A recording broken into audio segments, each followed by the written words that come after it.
অনেকে নিজের অবস্থান নিয়ে সুখী না, এরকম আছে না নাই? আল্লাহ আমার এটা দিল না রে, ওইটা দিল না রে, পাইলাম না রে, কিচ্ছু হয় না, কি করবো জীবন, হতাশ।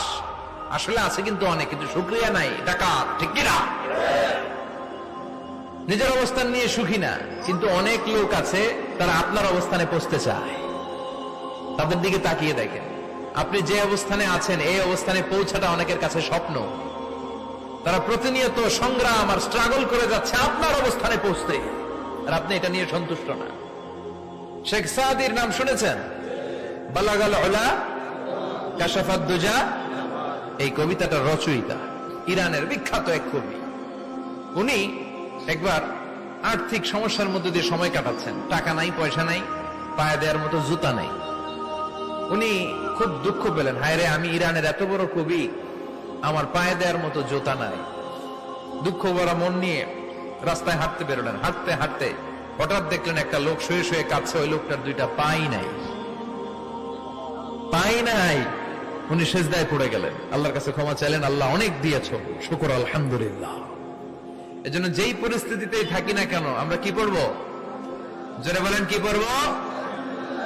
এজন্য কানাতু মিনাল ইসলাম, অল্পে তুষ্ট থাকার নাম হলো ইসলাম। সম্পদ লাগবে কিন্তু সম্পদের পাহাড় লাগবে না, ঠিক কিনা? অল্প খান, অল্প পড়েন, অল্প জামান, অল্পের ভেতরে বরকত ঢুকায়া দিছে কে? দেখবেন যাদের সম্পদ অল্প তারা সুখী বেশি। জরিপে এটা দেখা গিয়েছে, অনেক সার্ভেতে এটা এসেছে, যারা সম্পদশালী এরা দুঃখী বেশি, এদের দুঃখ বেশি, টেনশন বেশি। খুব স্বাভাবিক, টাকা যার বেশি রোগ তার বেশি, টাকা যার বেশি টেনশন তার বেশি, টাকা যার বেশি ঘরে শান্তি তার কম। আছে না নাই? ঘরের ভেতরে অশান্তি, ছেলে কথা শোনে না, ছেলে টানে গাঞ্জা, মেয়ে করে পরকিয়া। আছে না নাই? স্ত্রী কথা শোনে না, ভালোবাসা নাই, ঘরটা জাহান্নামের টুকরা। রোগ বালাই, এক একটা হসপিটাল বিল পরিশোধ করতে মাসে 5 লাখ 10 লাখ। আছে না নাই? কিছু খেতে পারে না, ডাক্তার একেবারে ডায়েট মেনু বেঁধে দিয়েছে। ডায়েট, ভেরি ডায়েট মেনু, এটা এটা এটা এটা কিছুই খাবেন না, শুধু গরু খাবেন না, খাসি খাবেন না, চিংড়ি খাবেন না, খালি ঘাস খাবেন। ইচ্ছে মতো ঘাস খাবেন, মানে ঘাস জাতীয় যত আইটেম আছে সব খাবেন। শাক খাবেন, সবজি খাবেন, সালাদ খাবেন। গরু, চিংড়ি, মুরগি, গোশত, ইলিশ কিছু খেতে পারে না।